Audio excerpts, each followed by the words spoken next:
Hello, everybody. I welcome you all. I figured out a new topic, hoping you also like it. In this video, we'll cover the first four topics of the introduction chapter of Indian Economy book by Ramesh Singh. Let's begin and look at the first topic.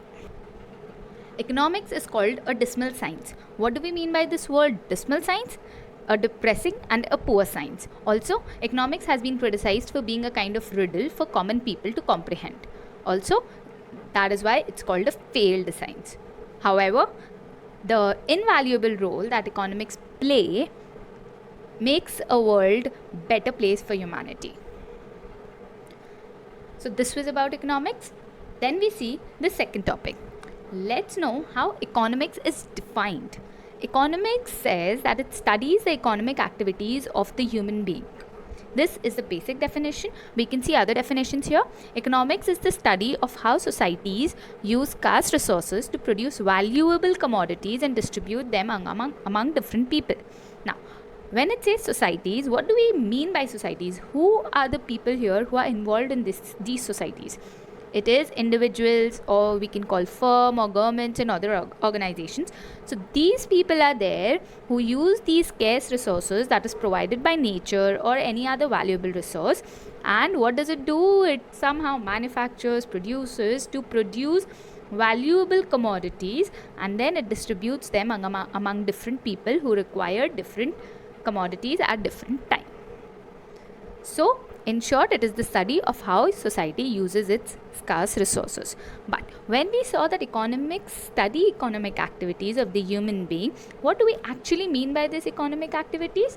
It means that all activities where money is involved, also where there is an economic or a gain, which gives us what actually is economic activities and what's economics. It studies these activities of the human being. Who are the human being? The societies, the individuals, firms, governments and organizations who use these scarce resources to produce valuable commodities and distribute them among people, where the activities done are all via money, and the economic gain or the economic motive is also seen here. Then we have micro and macro units. See, first of all, let us know that what is micro and what is macro. The domain of economics that we've seen, that the economic activities of the human being, this domain is divided into two broad branches. One is micro and one is macro, of which John Maynard Keynes is considered the father of these macroeconomics.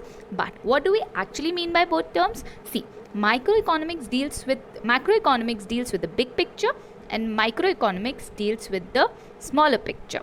So, micro and macro are the Greek words which means small for micro and big for macro. Also, then we can know that microeconomics takes a bottoms-up approach to analyze economy. It goes from the individual to a better firm to an organization or any other firm. However, macro takes a top-down approach. It would come from an organization to the individual. This was just an example. However, the example that this book gives, let's know from that. See, micro tries to understand the choices which consumers make and the income they earn. So it starts with the choice of consumers, then it goes to the income they earn. However, the macro unit of economics tries to understand the dynamics of inflation and growth. We might see that both are different, but they are actually interdependent and complementary because they both are overlapping issues and they have to walk simultaneously. Also, apart from micro and macroeconomics, there is also one more small core area, which is econometrics. That means to apply the statistical and mathematical methods to economic analysis. Now, economy and the economics that we studied here is different. After going through this video, comment down explaining the difference. But first, let us know what is economy. It is economics in action, that is economic activities of human beings in action. So it is a still frame picture of the economic activities. What was economics? It was the principle and theories that always remain the same for any place that you apply. However, economies is the diversities that gives the socio and the economic diversities in the countries that we already have. This was it. Now what we see that there are sectors and the types of economies. There is primary sector, there is secondary sector, there is tertiary sector.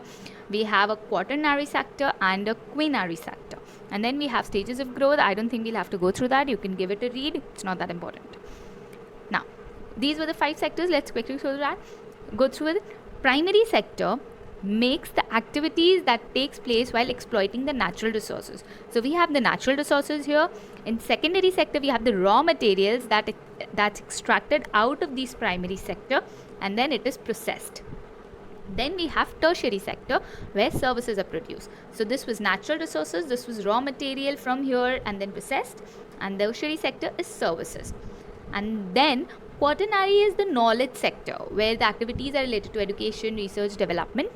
And quinary sector is where the top decisions are made, fall under it. It's a part of bureaucracy, and the highest level of decision makers in government shows the quinary sector. Now, one thing that we need to know, that if a country contributes minimum half of the national income and livelihood of the primary sectors comes from natural resources.